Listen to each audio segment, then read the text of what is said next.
Good evening, good evening. कैसे हैं आप लोग? सभी ठीक होंगे? नहीं? तो आज हम लोग पढ़ते हैं किसके बारे में? ग्रुप के बारे में। आज हम लोग पढ़ रहे हैं, किसके बारे में पढ़ेंगे? ग्रुप के बारे में। देखिए, हम लोग पढ़ेंगे क्या आज? हम लोग पढ़ेंगे डिटेल्स अबाउट ग्रुप्स के बारे में, ठीक है? तो मॉडर्न पीरियोडिक टेबल में ग्रुप के बारे में आज हम लोग पढ़ेंगे। देखिए, there are 18 vertical column that is group. क्या करना है आपको? पीरियोडिक टेबल, जब भी हम आपको केमिस्ट्री पढ़ा रहे हैं पीरियोडिक टेबल, तो आपको क्या करना है? पीरियोडिक टेबल निकाल करके सामने में रखना है। तो हम लोग क्या पढ़ रहे हैं? ग्रुप के बारे में। तो ग्रुप में क्या है? देयर आर 18, कितना? 18 वर्टिकल कॉलम इन कॉलम्स होता है। कितना कॉलम होता है? 18 कॉलम होता है, जिसको हम क्या कहेंगे? ग्रुप कहेंगे। ठीक है, कोई दिक्कत नहीं है? देखिए, groups are represented from 1 to 18 in Arabic number. जैसे 1 2 3 4 5, ये सब कैसा नंबर होता है? अरेबिक नंबर होता है। कैसा होता है? अरेबिक नंबर होता है। तो आपको ग्रुप जो भी लिखते हैं, किस में लिखते हैं? नंबर में। देखिए, अकॉर्डिंग टू 1984 IUPAC रिकमेंडेशन, क्या IUPAC रिकमेंडेशन के आधार से इसको किस किस रूप में लिखेंगे? 1 to 18 तक लिखेंगे और अरेबिक फॉर्म में लिखेंगे। देखिए, but Roman number is still in existence. अभी भी क्या होता है आपका? रोमन नंबर, जैसे 1, ये जो आपका क्या है 1, ये 2, नहीं ये 2, ये सब क्या है? Roman number. तो अभी भी आपका क्या है? रोमन नंबर में क्या है? एग्जिस्टेंस है। देखिए, थर्ड में, in modern periodic table the groups are also divided in subgroups A and subgroup क्या? B, like modified Mendeleev periodic table. तो हम लोग पढ़ चुके हैं मेंडलिक पीरियोडिक टेबल में। तो उसमें भी क्या था? आपको दो सब ग्रुप में डिवाइड कर दिया था, सब ग्रुप ए एंड सब ग्रुप बी। देखिए, ये क्या है कि एक पीरियोडिक टेबल का आपका मतलब स्ट्रक्चर है। तो क्या करना है? देखिए, पीरियोडिक टेबल में यहाँ आपको लिखा हुआ होगा 1 2, यहाँ देखिए नीचे में 3 4 5 6 7 8 9 10 11 और ये 12। उसके बाद ये क्या होगा आपका? 13 14 15 16 17 और 18। कोई दिक्कत नहीं है? कोई दिक्कत है? तो आप पीरियोडिक टेबल में इस तरह देखेंगे। देखिए, लेकिन अभी भी क्या है आपका? रोमन लेटर अभी भी एग्जिस्टेंस में है। तो फर्स्ट ए, देखिए सेकेंड को, दूसरा को क्या? सेकेंड ए। देखिए, थ्री को यहाँ थर्ड बी लिखते हैं, यहाँ फोर को क्या लिखते हैं? फोर बी लिखते हैं, फाइव को फाइव बी लिखते हैं, सिक्स को सिक्स बी लिखते हैं, सेवन को सेवन बी लिखते हैं। लेकिन एट नाइन टेन, क्या? एट नाइन टेन को एट बी में रखते हैं। क्या रखते हैं? एट बी में। अब 11 को वन बी लिखते हैं और 12 को सेकेंड बी रखते हैं। अब जो 13 है उसको हम लिखते हैं थ्री ए। फिर क्या? 14 को फोर ए, 15 को फाइव ए, 16 को सिक्स ए, 17 को सेवन ए, 18 को 18 ए। कोई दिक्कत नहीं ना है? देखिए, 18 ए को जीरो ग्रुप भी बोलते हैं। क्या बोलते हैं? जीरो ग्रुप भी बोलते हैं। देखिए, अब हम लोग जानेंगे नोट में, नोट करके। Groups are chosen on the basis of differentiating electrons। देखिए हम आपको पीछे में पढ़ा चुके हैं इलेक्ट्रॉनिक कॉन्फ़िगरेशन। अगर आप लोग वो वीडियो नहीं देखे हैं तो वो देख लीजिएगा। क्या होगा कि इलेक्ट्रॉनिक कॉन्फ़िगरेशन के आधार पे ही क्या कर सकते हैं, ग्रुप को रख सकते हैं। जैसे कोई भी इलेक्ट्रॉनिक कॉन्फ़िगरेशन लिए, अगर आउटर मोस्ट ऑर्बिट में 1 इलेक्ट्रॉन है तो फर्स्ट ग्रुप में रख दिए, ठीक है, कोई दिक्कत। अब देखिए, अब आपसे हम क्वेश्चन पूछ रहे हैं मॉडर्न पीरियोडिक टेबल में क्या, the position of inert gases in zero group as recommended by, मतलब इनर्ट गैस को जीरो ग्रुप में रखने के लिए किसने रिकमेंडेड किया था, बताइए।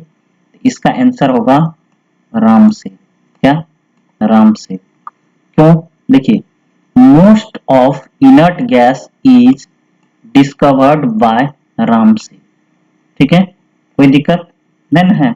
अब देखिए यहाँ क्या है आपका, देखिए what what let first discovered the noble gas compound. अगर आपसे कोई पूछ दे कि ऐसा कौन सा केमिस्ट थे या साइंटिस्ट थे जो नोबेल गैस का कंपाउंड का खोज किया, तो उसका आंसर होगा वर्टलेट। क्या, वर्टलेट, कोई दिक्कत नहीं है।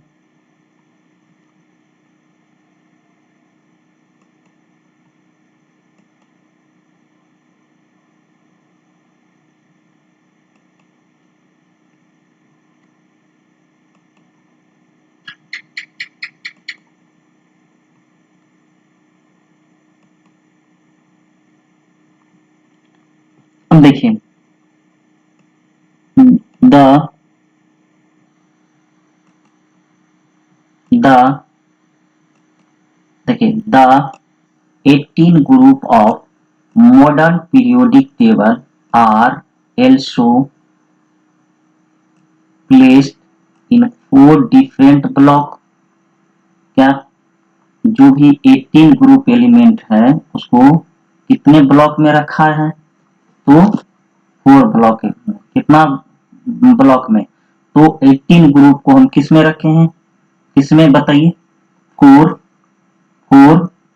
ब्लॉक में। क्या, 4 डिफरेंट ब्लॉक में। देखिए the S block element is present most left of the periodic table. अब क्या कीजिए, पीरियोडिक टेबल निकालिए और उसमें देखिए, तो आपका जो सबसे मोस्ट लेफ्ट होगा उसमें क्या होगा, कौन सा, एस ब्लॉक एलिमेंट। अब हम आपको बता चुके हैं कि जब हम कोई भी एलिमेंट का इलेक्ट्रॉनिक कॉन्फ़िगरेशन कर देते हैं और लास्ट इलेक्ट्रॉन जब एस ऑर्बिटल में जाएगा तो हम उसको क्या बोलेंगे, एस ब्लॉक एलिमेंट बोलेंगे, ठीक है। The S block element is present most left of the periodic table and it is consist of 2 group. कितना ग्रुप में है, कितना ग्रुप में बटा हुआ है, ये 2 ग्रुप में बटा हुआ है। It consist of 2 groups 1 and 2। और हम क्या लिखेंगे उसको, फर्स्ट ए और सेकेंड ए, कोई दिक्कत नहीं है। चलिए अब हम लोग देखते हैं the P block elements are present in most right of periodic table and it is consist of 6 group. कितना ग्रुप, 6 ग्रुप, 13 to 18, ठीक है। तो हम क्या लिख सकते हैं इसको, 3A to 8A। कितना, 3A to 8A, या हम इसको कह सकते हैं 3A to 0 ग्रुप। हम लोग जानते हैं 18 को क्या लिखते हैं, 8A या 0 ग्रुप लिखते हैं, कोई दिक्कत है। अब देखिए the D block element is present middle of elements of S block and P block and it is consist 10 groups from 3 to 12, मतलब 3B to सेकेंड B। अब क्या कर कीजिए, जो हम पढ़ा रहे हैं पीरियोडिक टेबल निकाल करके देखिए क्या, the D block element is present in middle में है of elements of S block left side में है, और पी ब्लॉक 13 to 18 क्या है राइट साइड में है, एंड आपका क्या है जो भी डी ब्लॉक एलिमेंट है वो 3 to 12 क्या है आपका डी ब्लॉक एलिमेंट है और ये मिडिल में है। कोई दिक्कत है नहीं है। चलिए अब हम लोग देखेंगे, देखिए some important specific name of group of modern periodic table, मतलब जितना भी ग्रुप्स होगा क्या होगा, जितना भी ग्रुप्स होगा उसका स्पेसिफिक नेम होगा। क्या होगा स्पेसिफिक नेम होगा, क्या होगा उसका स्पेसिफिक नेम होगा। जैसे फर्स्ट है क्या, जैसे फर्स्ट है तो हम फर्स्ट ए को हम पढ़ चुके थे या अभी बता भी रहे हैं, अल्कली मेटल। देखिए the element of first A group are regarded as alkali metal. नहीं तो हम लोग पढ़े थे, देखिए फर्स्ट ए बोल रहे हैं और हम नाम क्या बोल रहे हैं, अल्कली मेटल बोल रहे हैं, हाइड्रोजन नहीं लेना है। ठीक है हाइड्रोजन नहीं लेना है क्योंकि अल्कली मेटल का बात हो रहा है, इसीलिए हाइड्रोजन यहाँ जो रहता है उसको नहीं लेना है। ठीक है इसको नहीं ले रहे हैं। ठीक है lithium, sodium, potassium, rubidium, rubidium, caesium और क्या फ्रेंसियम। ठीक है अब देखिए अल्कली मेटल्स क्यों बोलते हैं, तो हम लोग जानते हैं because oxide and hydroxide of element belong to this group are soluble in water. मतलब क्या कि इस ग्रुप का जैसे lithium, sodium, potassium, rubidium, caesium, francium, ये सबका जो कंपाउंड जो बनेगा जिसका ऑक्साइड और हाइड्रो ऑक्साइड जो बनेगा वो क्या होता है वाटर सोल्यूबल होता है। ठीक है इसीलिए इसका नाम क्या कहते हैं, अब कहते हैं अल्कली मेटल है। ठीक है अब आपसे पूछ देगा कोई, which of the following hydroxide is most soluble in water, क्या मोस्ट सोल्यूबल इन वाटर, तो लिथियम का हाइड्रोक्साइड, सोडियम का हाइड्रोक्साइड, पोटासियम का हाइड्रोक्साइड, रुबिडियम का हाइड्रोक्साइड और caesium, lithium, sodium, potassium, rubidium, caesium का हाइड्रोक्साइड सबसे ज्यादा वाटर सोल्यूबल कौन होगा बताइए, सीजियम का होगा। क्या सीजियम का हाइड्रोक्साइड याद रखना है। देखिए याद रखना है ऊपर से नीचे आएंगे तो सोल्यूबिलिटी क्या होगा बढ़ेगा, सोल्यूबिलिटी क्या होगा, सोल्यूबिलिटी क्या होगा बढ़ेगा। अगर आपसे कोई पूछ दे, अगर आपसे कोई पूछ दे बताइए, बताइए Li2O, फिर आपसे पूछ दे Na2O, नहीं Na2O, फिर पूछ दे आपको K2O, फिर पूछ दे आपको RB,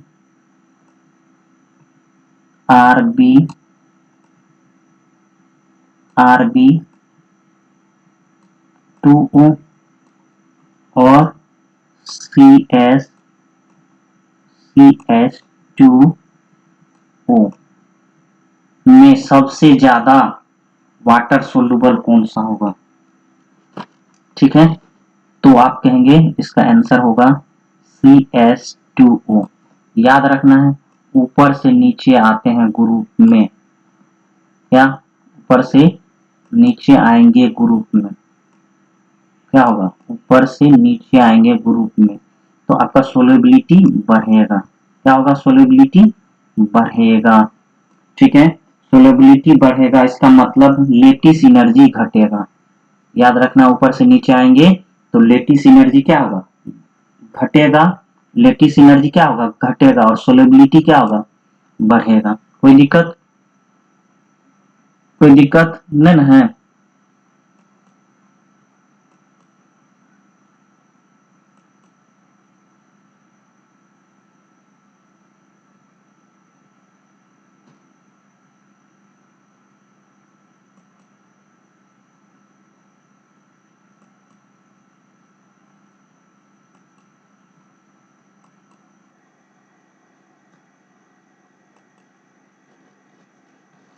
अब आपसे कोई पूछ दे कि बताइए the most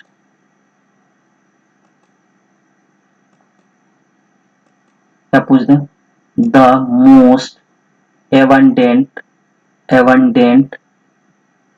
alkali metal in earth crust. ठीक है, तो हमसे पूछ दे अल्कली मेटल जो होगा अर्थ क्रस्ट में सबसे अधिक कौन सा मात्रा में पाया जाता है, तो इसका आंसर होगा सोडियम। क्या होगा? सोडियम। कोई पूछ दे the most abundant alkali metal in earth crust, तो क्या आंसर आप टिक करेंगे? क्या होगा इसका आंसर? सोडियम। ठीक है, अब देखिए अगर आपसे कोई पूछ दे फिर दूसरा question, the most abundant element in earth crust is, मतलब अर्थ क्रस्ट में सबसे अधिक कौन सा एलिमेंट पाया जाता है, तो आप इसका आंसर टिक करेंगे ऑक्सीजन। देखिए मोस्ट एबंडेंट इन अर्थ क्रस्ट, अर्थ क्रस्ट में सबसे अधिक मात्रा किसका पाया जाता है? ऑक्सीजन का। देखिए SI second most abundant element in earth crust, earth crust में जो है सेकेंड जो एबंडेंट एलिमेंट होगा कौन सा? सिलिकॉन होगा। कोई दिक्कत नहीं है? नहीं है।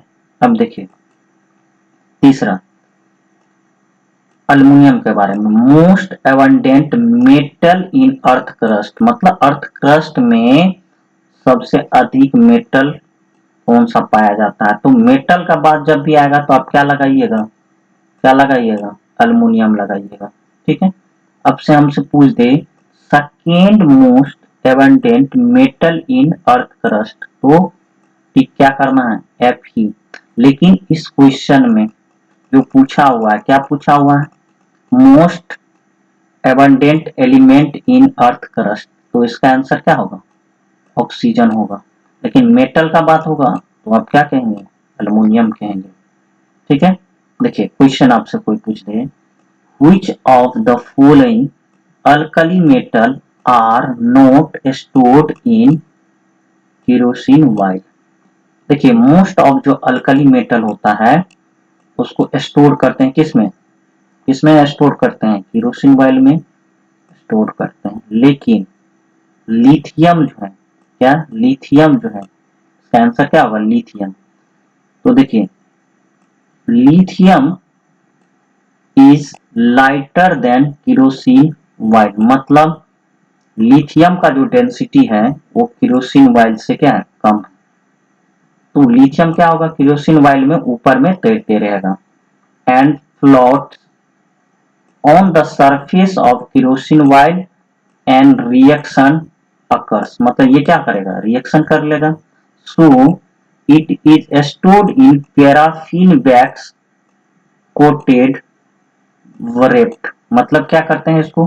पैराफिन वैक्स कोटेड में हम इसको रखते हैं। कोई दिक्कत नहीं है? तो आपसे पूछेगा कि बताइए इसमें से कौन सा मेटल है जिसको हम केरोसिन ऑयल में नहीं रखते हैं, तो उसका आंसर होगा लिथियम। या कहेगा लिथियम को कहाँ रखते हैं, तो आप क्या कहेंगे? पैराफिन वैक्स कोटेड जो है वरेप्ट में, मतलब पैराफिन वैक्स के अंदर इसको क्या करेंगे? कवर करके रखेंगे। कोई दिक्कत है इसमें? देखिए अब आपसे कोई पूछ देगा when sodium is exposed in atmosphere the final product is, क्या होगा? when sodium is exposed in atmosphere the final product, मतलब जब सोडियम को हम एटमॉस्फेयर में रख देंगे तो फाइनल प्रोडक्ट कौन सा बनेगा, तो इसका आंसर होगा Na2CO3। क्या होगा? Na2CO3। देखिए क्या होगा, देखिए हम लोग रफ देख लेते हैं। Na जब ऑक्सीजन से रिएक्शन करेगा तो क्या बनेगा? Na2O।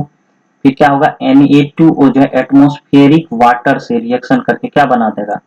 NaOH बना देगा। फिर क्या होगा? देखिए NaOH रिएक्शन कर जाएगा किससे? कार्बन डाइऑक्साइड से, और बना देगा सोडियम कार्बोनेट Na2CO3। कोई दिक्कत है? देखिए अगर आपसे कोई पूछ दे Which of the following alkali metal is most reactive in nature? मतलब इसमें से कौन सा अल्कली मेटल जो होगा वो मोस्ट रिएक्टिव होगा। ठीक है, देखिए अब इसका आंसर क्या होगा। तो जैसे लिथियम दे दिया आपको, lithium, sodium, potassium, rubidium, caesium और ये फ्रेंसियम। तो याद रखना है कि ऊपर से नीचे आते हैं तो रिएक्टिविटी इंक्रीज करता है। तो इसका आंसर क्या होना चाहिए, फ्रेंसियम होना चाहिए, लेकिन ये रेडियो एक्टिविटी, लेकिन वो आपको जब ऑप्शन में फ्रेंसियम नहीं हो, क्या हो, सीजियम हो, तो सीजियम को मारेंगे। अगर सीजियम नहीं हो, रुबिडियम हो, तो रुबिडियम को मारेंगे। मतलब ये आपको 4 दिया हुआ रहेगा। ठीक है, समझ में आ गया। लेकिन देखिए, हम जब अल्कली मेटल को हम जब देखते हैं तो ऊपर से नीचे क्या होता है, रिएक्टिविटी बढ़ता है। लेकिन याद रखना है, जो आपका हेलोजन ग्रुप होता है, फिर कल बारात आई at fluorine, chlorine, bromine, iodine, astatine, इसमें याद रखना है कि नीचे से ऊपर जाने पर रिएक्टिविटी इंक्रीज करता है। कहने का मतलब है ऊपर से नीचे आएंगे तो आपका रिएक्टिविटी क्या होगा, डिक्रीज करेगा। किसमें, आपका हेलोजन ग्रुप में। क्या होगा, हेलोजन ग्रुप में। तो हम जान गए कि नीचे से ऊपर जाएंगे तो रिएक्टिविटी बढ़ता है, किसमें, हेलोजन ग्रुप में। समझ में आ गया। तो सबसे ज्यादा रिएक्टिव कौन होगा, कोई पूछ देगा तो हम कहेंगे सबसे ज्यादा रिएक्टिव होगा फ्लोरीन, उसके बाद क्लोरीन, उसके बाद ब्रोमीन, उसके बाद आयोडीन, सबसे कम क्या होगा, astatine. Fluorine, chlorine, bromine, iodine, astatine. कोई दिक्कत नहीं है, नहीं है।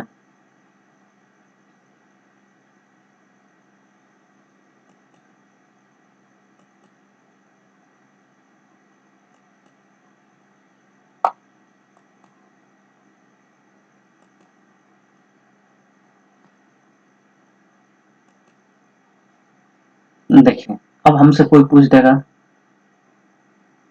The alkali metal, the alkali metal, the alkali metal does not show phenomenon of photo electric effect. Photo electric effect मतलब इसमें से कौन सा जो है, कौन सा मेटल है जो आपका फर्स्ट ए ग्रुप है, अल्कली मेटल है, अल्कली मेटल है लेकिन फोटो इलेक्ट्रिक इफेक्ट वो नहीं करता है। तो इसका आंसर क्या होगा, लिथियम। क्या कहेंगे, लिथियम। अब क्यों ऐसा होता है, तो याद रखना है कि फोटो इलेक्ट्रिक इफेक्ट वर्क करता है कैसे, उससे जब कोई भी मेटल से इलेक्ट्रॉन क्या होता है, इजेक्ट होता है। तो इलेक्ट्रॉन से मतलब मेटल से इलेक्ट्रॉन इजेक्शन के लिए क्या करना चाहिए, एनर्जी। अगर जिसमें इलेक्ट्रॉन इजेक्शन के लिए एनर्जी कम लगेगा वो फोटो इलेक्ट्रिक इफेक्ट शो करेगा, और जिसमें जिसमें इलेक्ट्रॉन को मेटल सरफेस तक लाने में या उससे बाहर लाने में ज्यादा एनर्जी की आवश्यकता होगी, वो फोटो इलेक्ट्रिक इफेक्ट शो नहीं करेगा। ठीक है, तो ये एनर्जी गेन करने पर निर्भर है, नहीं। तो देखिए इसका आंसर क्या होगा, the the alkali metal does not या do not show the phenomenon of photo electric effect. इसका आंसर क्या होगा, लिथियम होगा। क्या होगा, लिथियम होगा। क्या होगा, आपका लिथियम होगा। देखिए क्यों, lithium having the high value of ionization potential। नहीं, लिथियम याद रखना है कि ऊपर से नीचे आते हैं, ऊपर से नीचे आते हैं, आईपी का मान घटता है, आयनाइजेशन पोटेंशियल का मान घटता है। समझ में आ गया। और फोटो इलेक्ट्रिक इफेक्ट क्या होगा, बढ़ेगा। अब देखिए, अब आपके दिमाग में आ गया होगा कि सर आप जो बता रहे हैं आयनाइजेशन पोटेंशियल का हमको जो है आइडिया नहीं है। नहीं, जो 10th का स्टूडेंट होगा उसको आयनाइजेशन पोटेंशियल का कोई आइडिया नहीं होगा। तो हम लोग जानते हैं फोटो इलेक्ट्रिक इफेक्ट क्या होगा, कि मान लीजिए किसी भी मेटल पे अगर हम क्या किए, फोटोन डाले, उससे क्या होगा, इलेक्ट्रॉन इजेक्शन होगा। अगर वो आपका इलेक्ट्रॉन इजेक्शन नहीं हो पाएगा, मतलब उसके सरफेस से इलेक्ट्रॉन बाहर नहीं निकल पाएगा, तो फोटो इलेक्ट्रिक इफेक्ट नहीं शो कर पाएगा। तो जितना एनर्जी, अब आयोनाइजेशन पोटेंशियल क्या है, एक तरह से एनर्जी है क्या, इलेक्ट्रॉन को निकालने के लिए। तो देखिए आयोनाइजेशन पोटेंशियल और आयोनाइजेशन एनर्जी, तो ये कहीं मिलेगा आपको आई डॉट पी लिखा हुआ, या कहीं लिखा हुआ होगा आई ई। ठीक है, देखिए the amount of energy required to remove the electron from the outermost orbit of an isolated gaseous atom। क्या बोला, क्या बोला कि the amount of energy required to remove the electron from the outermost orbit of an isolated gaseous atom। देखिए क्या हुआ कि मान लीजिए आप जो कोई भी सोडियम ले लेते हैं, ये मान लीजिए सोडियम का क्या है, क्रिस्टल, क्रिस्टल है, उसको हम क्या करते हैं, हीट करेंगे, हीट करेंगे तो क्या होगा, ये वेपर में चेंज हो जाएगा, और क्या हो जाएगा, सभी एटम क्या हो जाएगा, अलग हो जाएगा। अब इसमें से एक एटम ले करके अब उसमें से इलेक्ट्रॉन निकालेंगे, एक एटम में से जो आइसोलेटेड गैसियस एटम है उसमें से एक इलेक्ट्रॉन निकालने के लिए जितनी एनर्जी की आवश्यकता होगी वही क्या कहलाएगा आपका, क्या कहलाएगा, आयोनाइजेशन पोटेंशियल या आयोनाइजेशन एनर्जी कहलाएगा। ठीक है, अब देखिए वही चीज हम बता रहे हैं, जैसे मान लीजिए कोई मेटल लिए, क्या किए, मेटल लिए, उसको क्या किए, मान लीजिए सोडियम में मेटल ले लिए, उसको हीट किए तो वो किस में चला गया, आपका वेपर में आइसोलेट कर दिया। अब उसमें से एक वो निकाले हैं, तो एक मान लीजिए सोडियम निकाल लिए, वो कैसा फॉर्म में है, गैसियस फॉर्म में, उसमें हम क्या कर दिए, एनर्जी डाल दिए, जो एनर्जी डालते हैं उसको बोलते हैं आयोनाइजेशन पोटेंशियल। क्या बोलते हैं, आयोनाइजेशन पोटेंशियल। अब जब हम एनर्जी डाले तो इसका जो आउटर मोस्ट ऑर्बिट में जो इलेक्ट्रॉन था,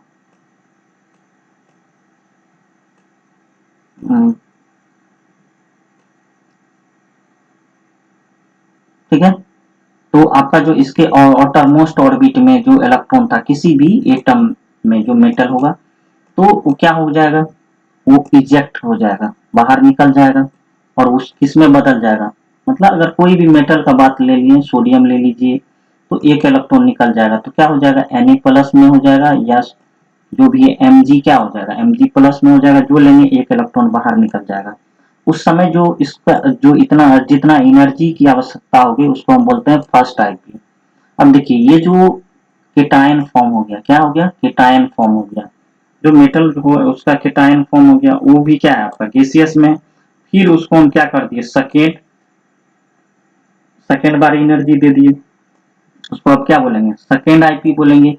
अब जो एक इलेक्ट्रॉन पहले निकला हुआ था एक प्लस, फिर क्या हो गया, एक इलेक्ट्रॉन निकल गया, अब यहाँ कितना प्लस, टू प्लस हो जाएगा, नहीं, अब ये क्या बन गया, ये वास्तव में क्या है आपका केटायन, क्या है आपका केटायन।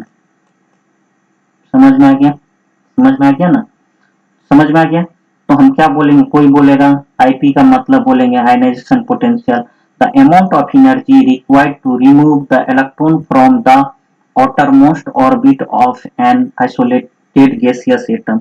मतलब आइसोलेटेड गैसियस एटम के outermost ऑर्बिट से इलेक्ट्रॉन निकालने के लिए जितना एनर्जी की आवश्यकता होगी वह उसका क्या कहलाएगा, आयोनाइजेशन पोटेंशियल कहलाएगा। देखिए अब आपसे कोई पूछ देगा, तो जैसे देख रहे हैं क्या है आपका सेकेंड आईपी है ना, क्या है आपका second IP, two and two and IP, नहीं टू एंड आईपी, याद रखना है, two and IP greater than क्या होगा, फर्स्ट आईपी होगा, क्या होगा, फर्स्ट आईपी होगा। समझ में आया, समझ में आया, नहीं आया, चलिए बताते हैं, यहाँ लिख देना है, देखिए टू एंड सेकेंड जो आपका आईपी होगा, क्या होगा, आपका जो सेकेंड आईपी होगा वो आपका ग्रेटर देन फर्स्ट आईपी।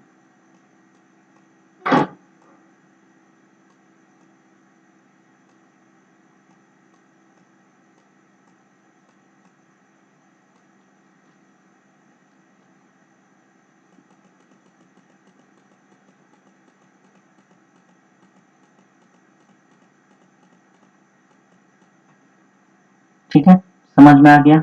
देखिए अब आपसे कोई पूछ देगा, बताइए सेकेंड ए ग्रुप का स्पेशल नाम क्या है? इसको बोलेंगे अल्कलाइन अर्थ मेटल। क्या बोलेंगे? Alkaline earth metal. तो the element of group second A are regarded as alkaline earth metal। मतलब मेरा जो सेकेंड ए ग्रुप का एलिमेंट होगा उसको हम क्या बोलेंगे? क्या बोलेंगे? अल्कलाइन अर्थ मेटल बोलेंगे। क्या बोलेंगे? अल्कलाइन अर्थ मेटल बोलेंगे। कोई दिक्कत नहीं है। लेकिन देखिए यहाँ याद रखना है, जैसे beryllium, magnesium, calcium, strontium, barium और रेडियम। ठीक है, अब यहाँ आपको समझना यही है कि जैसे अल्कलाइन अर्थ मेटल का बात होगा तो बेरियम को नहीं रखना है। क्या है? बेरियम को नहीं रखना है। क्यों? क्योंकि ऑक्साइड ऑफ बेरियम इज एम्फोथेरिक और हाइड्रोक्साइड ऑफ बेरियम इज एम्फोथेरिक। देखिए कोई दिक्कत है? एम्फोथेरिक मतलब क्या होता है? जो acid as well as base दोनों का काम करेगा। जब क्या हो जाएगा? बेरियम का ऑक्साइड और हाइड्रोक्साइड के पास एसिड आएगा रिएक्शन करने के लिए तो ये बेस की तरह काम करने लगेगा।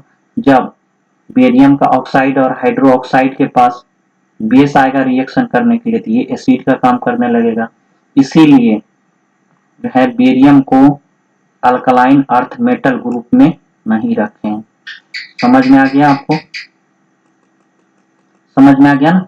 कोई दिक्कत नहीं है? तो याद रखना है मैग्नीशियम, कैल्शियम, स्ट्रोंटियम, बेरियम और रेडियम को ही मेन क्या है आपका? Alkaline earth metal. क्या है? अल्कलाइन अर्थ मेटल है। ठीक है, अब देखिए अब आपसे कोई क्वेश्चन पूछ दे, the most stable carbonate of alkaline earth metal is, मतलब जो आपका देखिए बेरिलियम है ना, beryllium, magnesium, calcium, strontium, barium और रेडियम। ठीक है, इस सभी का कार्बोनेट जो बनाएंगे तो सबसे ज्यादा स्टेबल कौन होगा? याद रखना है कार्बोनेट का स्टेबिलिटी पीरियोडिक टेबल में ग्रुप में ऊपर से ग्रुप में ऊपर से नीचे आते हैं तो स्टेबिलिटी क्या होता है? बढ़ता है। तो देखिए बेरिलियम का कार्बोनेट है, मैग्नीशियम का कार्बोनेट है, कैल्शियम का कार्बोनेट है, स्ट्रोंटियम का कार्बोनेट है और बेरियम का कार्बोनेट है। तो सबसे ज्यादा स्टेबल कौन होगा? कौन होगा बताइए? बेरियम का कार्बोनेट। आपको radium, beryllium, magnesium, calcium, strontium, barium और रेडियम ये रेडियो एक्टिव है तो इसका कार्बोनेट बहुत कम मात्रा में मिलेगा आपको। आपसे कोई पूछ दे, the most abundant metal present in human body, हम लोगों की बॉडी में सबसे ज्यादा मात्रा किस मेटल का है? The most abundant metal present in human body is, क्या हो जाएगा? आंसर क्या हो जाएगा आपका? कैल्शियम होगा। क्या होगा? कैल्शियम होगा। और हम लोगों के शरीर में जो कैल्शियम रहता है वो प्रेजेंट रहता है कैल्शियम फॉस्फेट के रूप में। किसके रूप में? कैल्शियम फॉस्फेट के रूप में। The most abundant metal present in human body is, क्या कहेंगे आप? क्या बोलेंगे? कैल्शियम बोलेंगे। और कैल्शियम किसके टर्म में रहता है? कैल्शियम फॉस्फेट के रूप में रहता है। कोई दिक्कत नहीं है? देखिए आगे, which of the following alkali metal ion increases the blood pressure in human body, मतलब अल्कली मेटल जो होता है उसका कौन सा आयन जो है हम लोगों के ब्लड प्रेशर को क्या करता है? बढ़ा देता है। बढ़ा देता है तो इसका आंसर क्या होगा? Na plus. क्या हो जाएगा? Na plus. समझ में आ गया? तो याद रखना है जो ब्लड प्रेशर वाला व्यक्ति होता है नहीं, जिसका ब्लड प्रेशर क्या रहता है? हाई रहता है, तो उसको डॉक्टर नमक खाने से मना कर देता है। क्या करता है? नमक खाने से मना कर देता है। आप जानते हैं नमक का फार्मूला होता है NaCl। जब हम इसको क्या करते हैं? वाटर में डालते हैं ये आपका टूट जाता है। किसमें? किसमें? Na प्लस में और Cl माइनस में, Cl माइनस में, ठीक है। और ये आपका क्या वाटर, ठीक है। और ये क्या हो जाएगा, ज्यादा नमक खाएगा तो उसका ब्लड प्रेशर क्या होगा, और बढ़ जाएगा। इसीलिए जिसका ब्लड प्रेशर बढ़ा हुआ रहता है उसको नमक खाने के लिए नहीं कहा जाता है। समझ में आ गया, कोई दिक्कत नहीं ना है। अब देखिए एक चीज और, जैसे ब्लड क्लोटिंग, मतलब ब्लड का जो थक्का बनता है, नहीं, उसमें कौन सा अल्कली मेटल आयन रहता है। कोई पूछ देगा ब्लड का जो क्लोटिंग होता है उसमें कौन सा अल्कली मेटल आयन होता है, तो आप कहेंगे के प्लस का, के प्लस आयन, मतलब बताइए पोटासियम आयन होगा, ठीक है। तो आज के लिए बस इतना ही। आप हमारे वीडियो को लाइक करें, सब्सक्राइब करें, अपने दोस्तों को भी मोटिवेट करें। आप अपना और आप अपने माता पिता के स्वास्थ्य का ख्याल रखें। धन्यवाद, धन्यवाद, धन्यवाद।